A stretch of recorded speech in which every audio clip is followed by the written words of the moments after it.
Hey everyone, it's Eekie here, and today, as part of my series of cosplay tutorials, I figured that we would start with pattern drafting.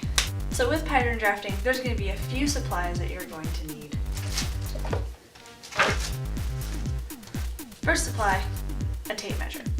You might not think that you're going to need this, but it's going to come in handy, especially when you're trying to figure out how much you're going to need to tape together, as well as if you have what I consider not necessary, but a good thing to have is a body double. It'll help you get your measurements, size it up, get everything going. It will also help you if you're trying to determine lengths for things like sleeves, bodice lengths, and skirt lengths. Next thing that you're going to want, don't have to have it in a chicken, but pins. Definitely recommend pins. We're going to be doing some pinning to our dress form here. If you don't have a dress form, that's okay. That's where our second thing comes in handy, tape. I prefer painter's tape. However, you can use anything like scotch tape, duct tape, painter's tape, gaffer's tape if you really are desperate and that's all you have laying around. But honestly, good old roll of painter's tape will get you covered. Scissors, not the fabric kind, but just your regular old plain old paper cutting scissors. Your favorite type of felt tip marker, and tissue paper. The tissue paper that I use is what you get around Christmas time, holiday season. I just kind of stock up on it, but you can buy it all year round. It's what you use to stuff presents with. So, now that we have all of our supplies together, let's get started. So today I'm going to be doing a pattern for what's called a dirndl. So I've never made one of these before. However, it's been a project that, as many of you know, has been kind of sitting on my back burner for a while. A dirndl is a traditional German-Austrian festival dress. I'll go ahead and show a picture of it here. You might consider them more like the Adeline style dress or beer garden dress is what most Americans know it as. So today what we're going to do is I'm going to do a pattern draft of my own. I recognize that there are many patterns out there already for it, and there's also tons of tutorials on YouTube for how to make these styles of dress. However, this is one that I'm making for me just as a fun project. I do also want to preface that whereas this is not the most conventional way to do patterns, it is how I learned how to do patterns. I have a lot of people who are friends that work in theater shops, and they also pattern very differently than I do. But this is kind of the best bang for your buck budget version of how to create your own custom pattern. Let's get started. My dress form is already set to my measurements. You might also notice that this has a jersey knit over it. Whereas you don't need it, it comes in handy. It lets you pin more to it and not really worry about damaging the underside of your dress form. First thing we're going to do is take our tissue paper and pin it onto the dress form. If you're doing this on your body, you'll do something similar, except you'll tape it on rather than pin it on. It's very handy to have a friend in this aspect.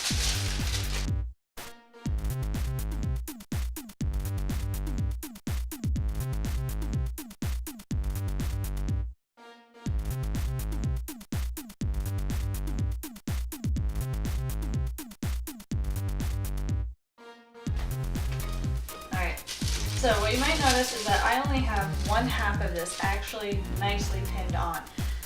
This is so that we can actually create the form-fitting pattern, and then I'll be drawing on the design. Tape time. So if you've noticed that with a lot of like Simplicity and McCall's Berta patterns, there'll be points on it that are either diagonally cut out for those connection points, not necessarily cut out, but more like dashes. That you will put in so that we can create darts.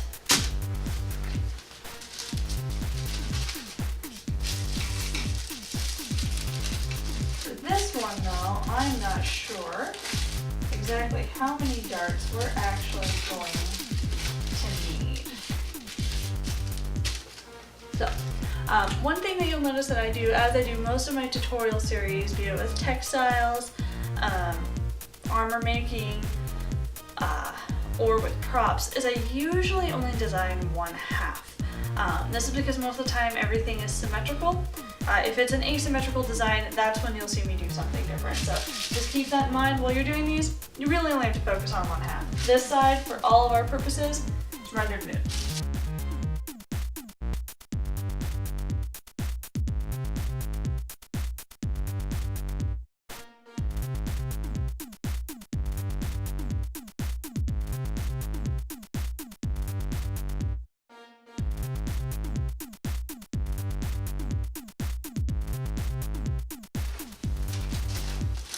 So something you'll also notice me doing is I'm measuring right where my natural waist is.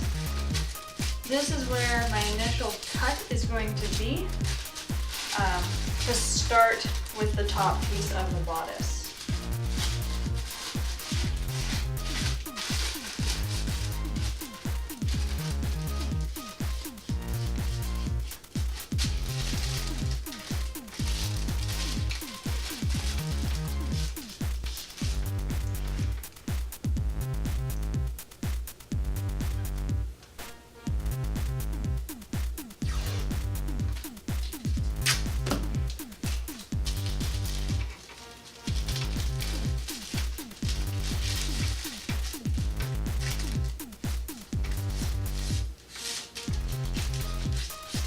What you're going to want to do is just kind of eyeball your pattern or design.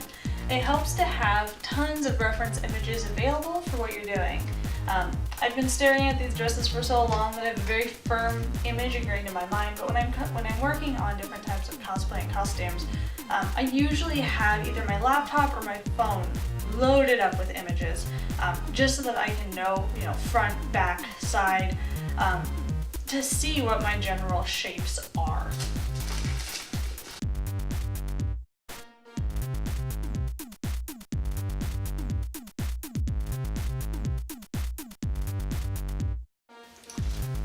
You'll note that places like Pinterest are also filled with really, really great ideas and reference images.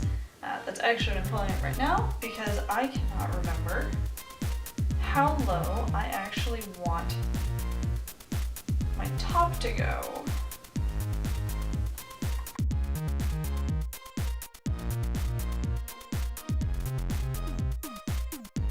Alright. And like that, we have a very rough outline. So from here, what we're going to do is we're going to unpin this. Generally, I just put my pins into my dress form because I know I'm going to need them again.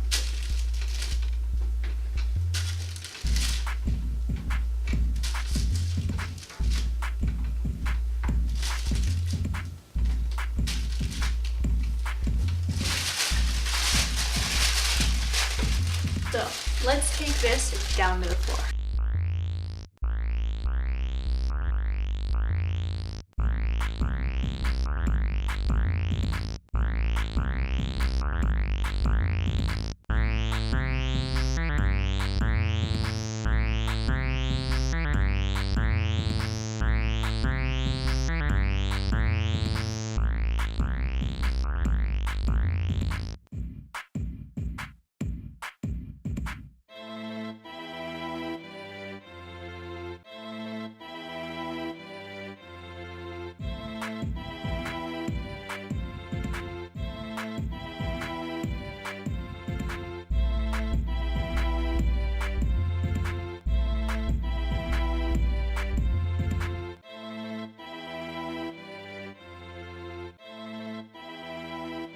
Alright, so now that we have the front done, I'm going to go ahead and work on the back.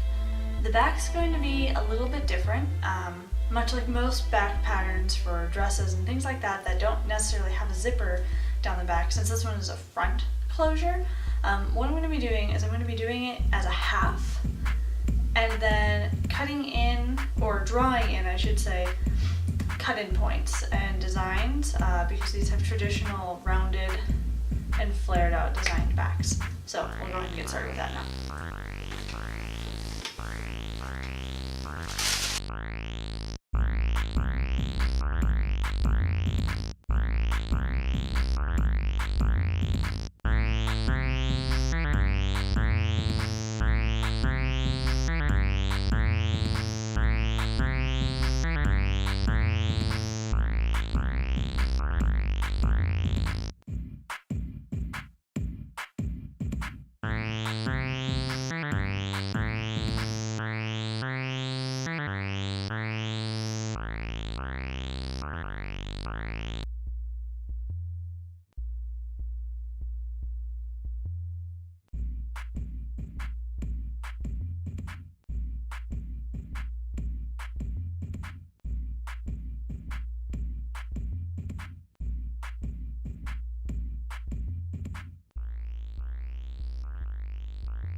For our skirt, what we're gonna go ahead and do is we're gonna make sure we have our hip measurement and our waist measurement for this.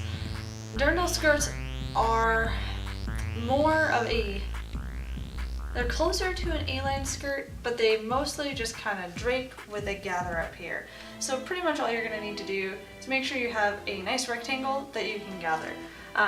For ease of tutorial time, we're just gonna go ahead and tape a couple pieces of this together and then kind of gather up top and pin it where we need to pin it. From there, I'll go ahead and lengthen these as well and cut as needed.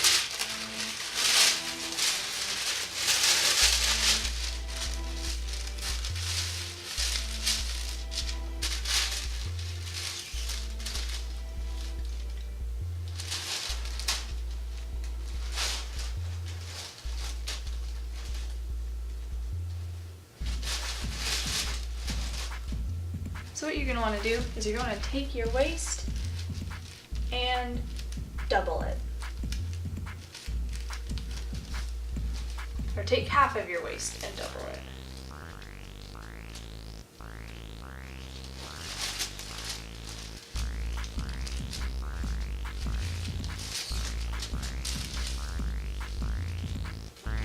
Leave yourself some give room. I like to add about 2 to 4 inches when I'm doing a gathered skirt. Sometimes even more. I think for this one, just because of the effect that I want, I'm probably going to give it an extra, I almost want to say 10 inches. We're going to see what this lets me do here.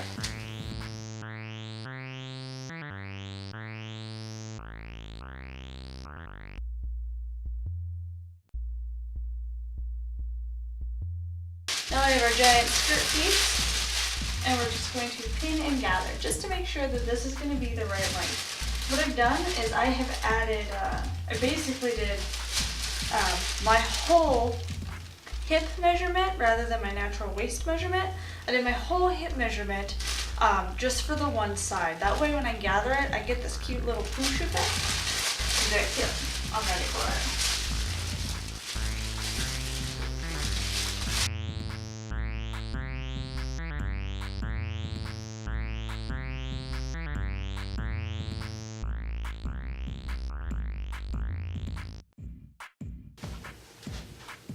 So, now that that looks like the design, give or take that there, that I'm going for, the next step in this process is going to be starting the top that lies underneath, as well as creating the apron and finally putting it to fabric.